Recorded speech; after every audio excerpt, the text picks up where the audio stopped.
Ya, Assalamualaikum warahmatullahi wabarakatuh. Yang saya hormati Bapak Ibu Guru PTSDN 295 Gresik. Puji syukur hari ini kita bisa berhadir kembali dalam kegiatan observasi praktik kinerja kepala sekolah, indikator siklus peningkatan kualitas praktik pembelajaran, lebih tepatnya ke refleksi tindak lanjut observasi kinerja guru. Seperti yang sudah diketahui bahwa target perilaku dari siklus peningkatan kualitas praktik pembelajaran ini ada 3, yaitu hasil observasi kinerja yang telah dilaksanakan dan membahas mengenai upaya tindak lanjut yang akan dilakukan ke depannya serta apa saja kebutuhan dan dukungan oleh guru. Dalam memandu diskusi dan refleksi tindak lanjut ini ada 3 hal yang harus diperhatikan. Yang pertama adalah kita diskusi tentang bagaimana menumbuhkan keberanian guru untuk mengakui kesulitan yang dialaminya pada saat observasi kemarin. Kemudian kedua adalah mendiskusikan kesepakatan tujuan dan rencana belajar yang relevan dengan kesulitan guru serta realistis yang dilakukan. Yang ketiga, nanti ada pemberian umpan balik yang konstruktif yang menumbuhkan kesadaran guru belajar dalam meningkatkan kinerjanya. Nah, seperti yang sudah diketahui, kemarin kita sudah mengawali pertama diskusi persiapan observasi, kemudian saya sudah melaksanakan kegiatan observasi di kelas, semuanya Bapak Ibu Guru sesuai dengan jadwal observasi yang sudah disepakati. Ya, kemudian berikutnya ini adalah instrumen dari pasca observasi ya yang sudah dikerjakan. Jadi ada refleksi dari Bapak Ibu Guru, kemudian ada rencana tindak lanjut ke depan dari observasi yang sudah dilakukan. Nah, Bapak Ibu, yang pertama kita diskusikan, kemarin kan Bapak Ibu sudah observasi ya, sudah melaksanakan kegiatan pembelajaran di kelas masing-masing, kelas 1 sampai kelas 6. Nah, coba sih kita diskusikan bersama buat apa nanti ini hasilnya, biar kita tahu secara global kesulitan yang dialami atau kendala yang dialami oleh Bapak Ibu Guru waktu observasi kemarin. Ya, tidak hanya saya sama misalnya hanya guru yang bersangkutan, tapi semuanya Bapak Ibu Guru itu biar tahu, oh ternyata di kelas ini tuh kesulitan seperti ini, kendalanya seperti ini, di kelas 5 kendalanya seperti ini, jadi begitu. Nah, saya pengen tahu kemarin kesulitan atau kendala yang Bapak Ibu alami ketika saat saya observasi atau kegiatan pembelajaran yang sudah dilaksanakan itu apa? 2 orang barangkali jawab dulu.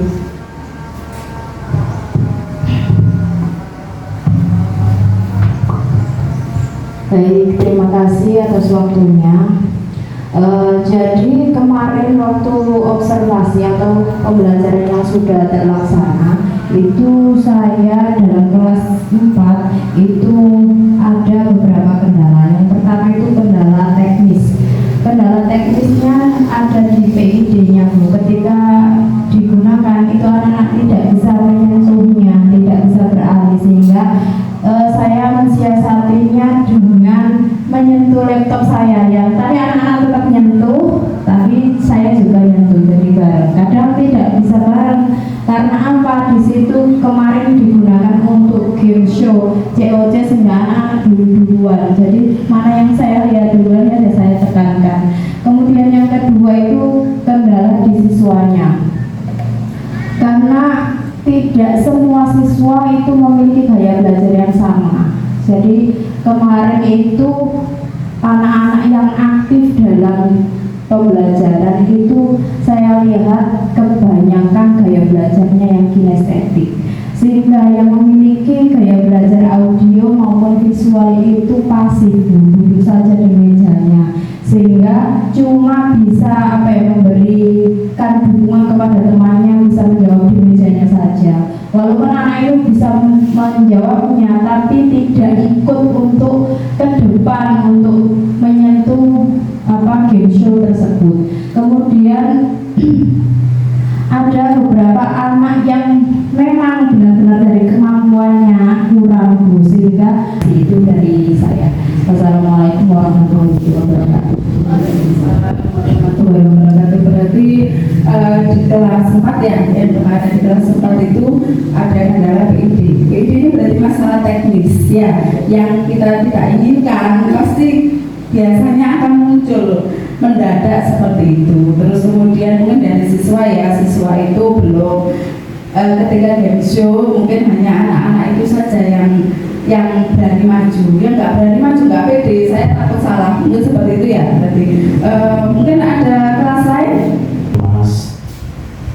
Beberapa yang sangat di luar dugaan kami selaku wali kelas, terutama pada anak yang terlalu aktif. Ketika saya menjelaskan atau menerangkan materi yang saya sampaikan, yang sudah saya siapkan berminggu-minggu, ternyata pada saat pelaksanaan itu di luar kendali. Itu karena apa?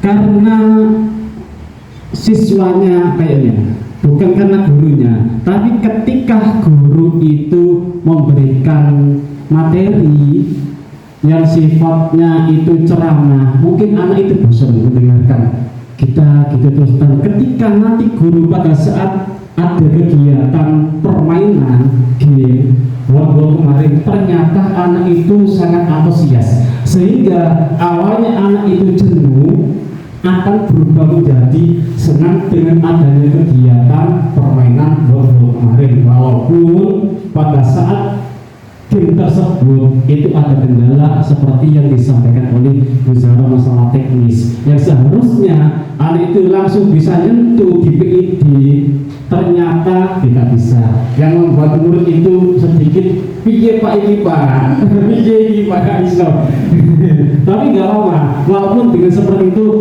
mereka itu sangat antusias. Ternyata anak di kelas rendah itu kalau kita mengajar sering dengan metode ceramah, saya yakin akan bosan dan jenuh. Oleh sebab itu kita sebagai guru harus bisa berinovasi dan kreatif. Terima kasih.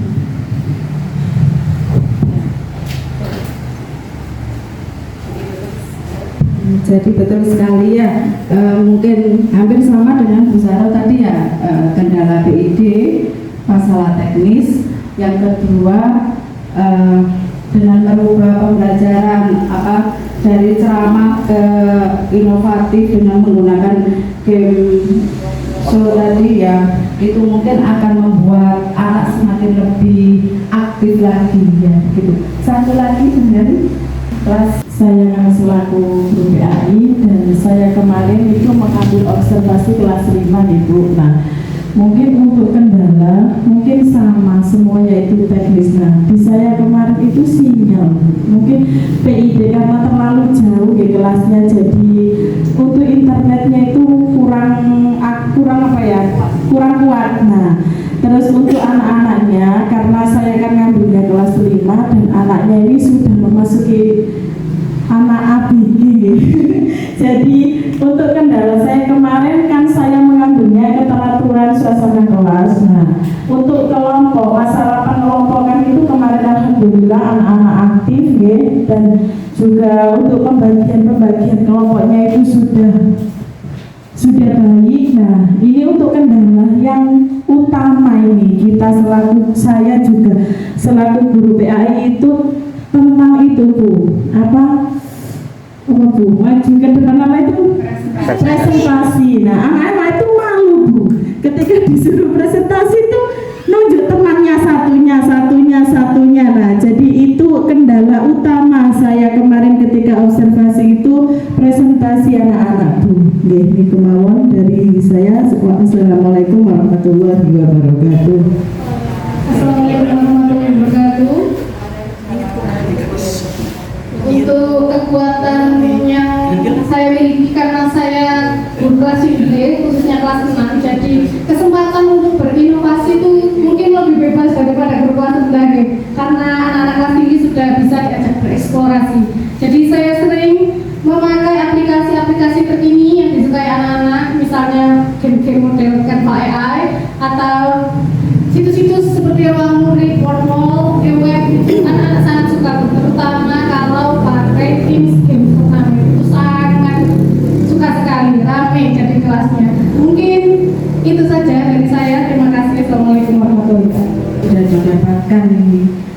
kita bisa mengidentifikasi kekuatan kita apa, ya, kelemahan kita apa di dalam kelas. Tantangannya ya tadi itu ya. Untuk rencana tindak lanjut yang akan saya lakukan ke depannya, yaitu saya akan menerapkan pendekatan yang lebih positif ketika meminta murid melakukan sesuatu, yakni dengan memperbanyak ruang dialog dan membuat kesepakatan kelas bersama tanpa harus memberi hukuman yang memaksa, dan juga akan mencari ide-ide pembelajaran atau game yang baik, yang menyenangkan agar anak-anak lebih semangat dalam belajar. Terima kasih. Untuk rencana tindak lanjut yang akan saya terapkan, insya Allah saya akan berusaha untuk menerapkan pembelajaran mendalam dengan model pembelajaran basic learning (PBL). Nah, ini kan kemarin saya mengambil mata pelajaran IPAS. Jadi insya Allah kalau bisa kita bisa menerapkan atau saya bisa menerapkannya di semua mata pelajaran pun. Jadi tidak hanya di mata pelajaran IPA saja, jadi diterapkan di semua mata pelajaran. Dan saya akan membuat game interaktif yang lebih menarik untuk siswa, biar anak lebih semangat lagi untuk belajar. Terima kasih. Dari Bu Ho tadi, rencana tindak lanjutnya adalah terutama karena Bu Ho itu disiplin positif ya. Disiplin positif berarti memberi penguatan lagi tentang kesepakatan kelas, dan khususnya itu tadi yang bagus yaitu tanpa memberi hukuman ke anak-anak tadi. Kalau Bu Rif'ah berarti akan menerapkan PBL di semua mata pelajaran, jadi tidak hanya mata pelajaran yang diobservasi saja, tapi juga semua di mata pelajaran, dan juga akan menerapkan game-game interaktif ya. Berikutnya ada lagi.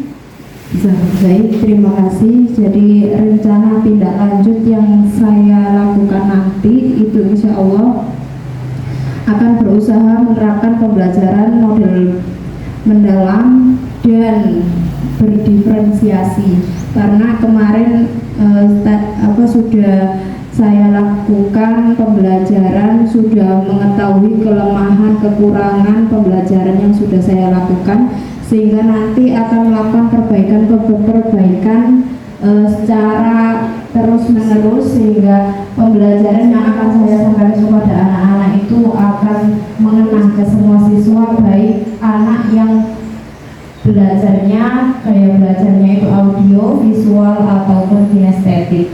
Dan seperti teman-teman sampaikan tadi, akan selalu mencari tahu dan belajar membuat game-game yang menyenangkan sesuai dengan digital model zaman sekarang, tanpa AI ataupun sejenisnya, banyak sekali. Tinggal kami dan teman-teman ya memohon doanya supaya ada waktu untuk membuatnya, karena apakah kita itu kan banyak tugas mendadak, sehingga sudah terencanakan itu bisa terkendala, tidak terlaksana semacam itu. Terima kasih. Untuk rencana tindak lanjut setelah observasi yang telah dilakukan oleh Ibu Kepala Sekolah, menurut kami yang pasti ada kendala mulai dari teknis, perangkat dan sebagainya. Terkait media juga, sekarang pembelajaran itu dituntut dengan digitalisasi ya. Apalagi sekarang banyak fitur-fitur menggunakan AI juga, yang mana anak-anak dituntut untuk mengikuti zaman. Yang pasti media juga pasti dari digital, yaitu tadi banyak metode pembelajaran itu menggunakan game-game yang interaktif, edukatif, yang mana game-game tersebut tidak hanya didominasi oleh anak-anak yang mampu atau tanggap saja, sehingga kita bisa menggunakan game-game tersebut untuk anak yang di bawah rata-rata ya. Jadi anak-anak yang mampu itu tidak mendominasi proses pembelajaran. Yang mungkin itu dari Depan yang akan dilaksanakan apa? Nah, pada tahapan ini bagaimana upaya tindak lanjut ini dalam melakukan pengembangan kompetensi untuk meningkatkan kinerja berdasarkan masukan dan saran pada diskusi tindak lanjut hari ini ya. Nah, dari Bapak Ibu, dari dua hal tadi ya, ada beberapa hal ini yang perlu dievaluasi ya. Yang pertama tadi adalah kebanyakan Bapak Ibu semua masalah dari PID ya, PID yang kita sudah membuat nih game sehari dua hari ya, membuat game tadi, tapi ternyata demikian refleksi tindak lanjut kita hari ini. Apa yang sudah Bapak Ibu kemukakan tadi insya Allah akan kita tindak lanjuti, bukan hanya saya, bukan hanya Bapak Ibu, tapi kita semuanya. Terutama yang terakhir adalah pembelajaran karakter. Saya lagi, pembelajaran karakter ini juga tidak ke murid saja, tapi juga ke semuanya. Stakeholder itu kan bukan hanya diri kita sendiri ya, ada murid, ada guru, kepala sekolah, terutama adalah poin penting di orang tua. Jadi kita harus ada kolaborasi yang baik. Mungkin nanti kedepannya ada parenting buat anak dan juga orang tua ya tentang karakter ini. Karena dari tadi yang waktu ada kendala itu Pak Afif juga ngomong, karena anak kelas 2 itu tidak bisa membaca ya, membacanya ya sebagian itu. Dan ketika ditanya anak di orang tuanya juga sendiri butuh pencerahan dari seseorang ahli. Biar apa? Karena sekarang itu yang gadget itu ternyata bukan hanya anak-anak, tapi sekarang juga merambah ke orang tua. Jadi butuh parenting orang tua juga nanti bersama dengan anak-anak. Nanti kita ini kan kembali ya, diingatkan kembali bahwa gimana caranya pola asuh orang tua terhadap anak ya, tidak hanya anak saja yang selalu disalahkan kenapa tidak bisa membaca, tetapi juga orang tua itu penting gimana cara mengelola dianya juga, gimana cara mengelola dengan anaknya juga. Jadi begitu ya, insya Allah kedepannya kita buat pertemuan parenting anak dan orang tua seperti itu. Demikian diskusi refleksi tindak lanjut kita hari ini ya. Saya ucapkan terima kasih, semoga nanti apa yang kita dapatkan mulai pertama dari persiapan observasi guru, kemudian saya melakukan observasi di kelas ya, kemudian terakhir adalah refleksi tindak lanjut yang sudah didapatkan semua dapat membawa manfaat bagi anak peserta didik kita menjadi lebih baik lagi, terutama juga membawa UPT SDN 295 Gresik ini menjadi lebih baik. Demikian yang saya sampaikan.